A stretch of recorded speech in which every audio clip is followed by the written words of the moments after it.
안녕하세요. 개인 투자자분들의 멘토 프로페서 킹입니다. 8월 19일 기술적 분석의 좋은 모닝 브리핑 출발해 보도록 하겠습니다. 자, 일단 미국 시장은 좀 밀려내리는 모습이죠. 계속 이야기 드렸지만 미국 시장은 그러니까 이야기할 것들은 굉장히 많아요. 근데 그것들을 다 내가 소화할 필요가 있다 없다? 없다. 왜 없다? 미국은 어차피 뭐다? 박스다 박스. 상단에 있었기 때문에 밀려내리는 것뿐이지 그 이상도 이하도 아닙니다. 이걸 가지고 이제 뭐 어제도 미국 레거시어 언론에서는 계속 이제 뭐 국채금리에 대한 어떤 부담 뭐 이런 거 이야기하지만 사실 전일이 더 높았거든요. 그리고 저도 이야기 드렸죠. 이런 것들이 다 리스크 요인인데 시세가 생각보다 안 움직인다라고 했는데 말 그대로 시세가 움직이니까 그 이유를 갖다 붙이는 거는 그쵸? 우리가 그것들을 알고 모르고가 우리에게 도움이 된다 안 된다? 안 된다. 계속 미국 시장은 어차피 몇 가지 정해져 있습니다. 지금 미 국채 금리, 그다음에 AI 반도체에 대한 뭐 여러 가지 캐펙스부터 뭐 IPO나 뭐 채권이나 여러 가지 것들, 그리고 미국과 이란 전쟁. 요 세 개 가지고 계속 그냥 돌려먹기 하는 거기 때문에 우리가 이슈에 대해서 그렇게 크게 고민할 이유가 전혀 없다라는 거. 그러니 뭐다? 결론은 그냥 박스다. 그러니까 만약에 진짜 미 국채 금리가 핑계거리가 맞았다라 그러면 지수 전체가 빠져야 되는데 사실 지수 전체가 빠진 게 아니라 지수가 밀리면 요즘에 뭐가 밀린다? 필라델피아 반도체 지수가 밀린다. 물론 얘네들이 이제 뭐 채권을 갖다 쓰고 뭐 하고 이러다 보니까 금리에 영향을 받는 건 맞지만 냉정하게는 이전에는 그죠? 잘 나갈 때는 금리에서 가장 벗어난 애들이 얘네들이라고 이야기했으면서 또 밀릴 때는 핑계랑 요인이 전혀 다르기 때문에 너무 그런 것들 고민할 필요 없고 지금 현재 미국장은 상방으로든 하방으로든 터질 요인이 별로 없습니다. 어느 쪽으로 더 움직여 가지고 갈 요인들이 별로 없기 때문에 제가 봤을 때는 지금 구간에서는 그냥 천천히 박스로 놓고서 접근하는 것이 가장 좋다라고 보고 있고 냉정하게는 미국 시장은 전혀 문제가 되지 않습니다. 한국 시장이 문제입니다. 한국 시장 같은 경우에는 사실 어제 굉장히 좋은 조건이었고 물론 장중에 미국 선물이 꺾이기 시작했지만 그러니까 그때만 버텼다라 그러면 오늘 개파락해 가지고 다시 양봉 보이면서 120평에서 놓을 수 있고 어차피 미국이 박스기 때문에 하단에서 반등하게 되면 그때 한 번 더 힘을 얻으면서 8천 라인까지 도전할 수 있는 그런 패턴을 만들 수 있었는데 그러지 못하고 미국 시장이 조금만 밀려도 어제 나스닥 한 0.6% 밀렸나? 그랬는데 하이닉스가 7% 오르다가 보아까지 빠지죠. 이런 식으로 움직이고 있기 때문에 어떻게 보면 운이 나쁘기도 하고 그러니까 운도 나쁘고 실력도 나쁘다. 실력이라는 거는 힘도 나쁘다라는 거죠. 이런 부분에 있어서는 한국 시장은 굉장히 난이도가 올라간 그런 형태를 좀 만들고 있다라는 거. 우리가 흔히 그 증시의 격언에 그쵸 미국이 재채기하면 한국이 독감에 걸린다라는 이런 이야기처럼 완벽하게 종속되어서 더 안 좋게 움직이는 그런 흐름들을 만들고 있다.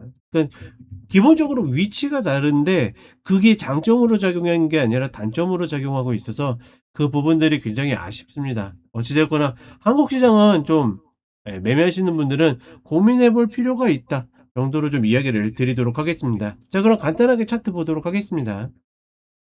자, 먼저 나스닥 일봉으로 보게 되면 사실 빠져도 아래로 터지는 흐름들은 아닙니다. 그렇다 보니까 이 아래로 좀 많이 흐름들이 남아 있긴 한데 이 흐름들이 계속 내려갈 가능성보다는 여기에서 그냥 뒷굽 박스로 움직이다가 이슈가 만약에 하나 터지면 내려오고 120평 한 번 더 닿으러 내려오겠죠. 그런 흐름들이 만들어질 가능성이 높고 다만 추세적으로 여기서부터 여자리까지 노리는 건 좀 어렵다. 다만 뭡니까?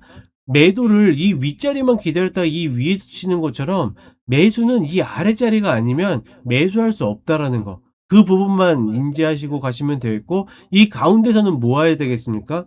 가만히 관망하거나 아니면 내가 포지션을 잡은 것들을 어떻게 한다? 익절하는 그런 흐름들로 가져가야 된다. 극점과 극점을 노릴 수 있는 구간은 아닙니다. 중간에 반드시 내줄 거 내주면서 가야 되는 그런 구간들을 계속 만들고 있다라는 거 같이 참고하시면 되겠고 그러니 나스닥 선물 30분 흐름을 보게 되면 조금 더 명확하게 나와 있어요. 저 아래까지 그러니까 분명히 열려 있는 흐름들은 맞지만 저 아래를 목표로 가는 개념보다는 이 윗자리에서 예, 큰 틀에서 한 요 정도 되거든요. 요 정도 되는 그냥 박스를 놓고서 접근하는 것이 포지션 매매자 입장에서는 가장 좋다라는 거 정도로만 인지하시면 될 것 같습니다. 그리고 한국 시장으로 오게 되면 사실 어제 이렇게까지 움직일 흐름은 분명히 아니었는데 과한 반응을 계속 보이고 있고, 그렇다 보니까 요 자리만 잘 버텨주면 버티다가 한번 위로 8천 라인도 명목상으로 한번 찍을 수 있는 그런 패턴을 충분히 만들 수 있었음에도 불구하고 이제 오늘도 어제도 이제 야간 선물에 훨씬 더 미국 흐름보다 약한 모습을 보여줬거든요. 개파락하고 나면 또다시 120평은 약간 공연불 같은 그런 느낌. 그러면 결국은 지금 수익을 보는 사람이든 손실을 보는 사람이든 사실은 여기에서 다 정리하자가 아니라 여기에서 어떻게든 줄이고 또다시 아래 오면 들어가고, 아니면 그냥 나머지 것만 들고 가는 그런, 좀 어떻게 보면 매매가 좀 필요한 그런 패턴을 좀 만들 가능성이 높다. 전반적으로 이런 흐름들은 사실 매매자한테 그렇게 썩 좋은 흐름들은 아니기 때문에 역시나 우리 시장의 패턴 별로 좋지 않다라고 보고 있고, 그다음에 이제 코스닥 같은 경우에는 좀 밀리고 있는데 최근에 우리 개인 투자분들 굉장히 많이 들어가고 있죠.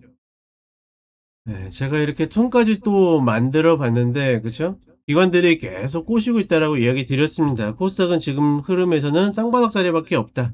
제가 이제 이거 만들기 시작하는데 완성이 되고 이제 해설도 붙일 거거든요. 그런 것들 만들게 되면 저희 카페에 공개해 드릴 테니까 또 그때 한 번 더 이야기를 해 드리도록 하겠습니다.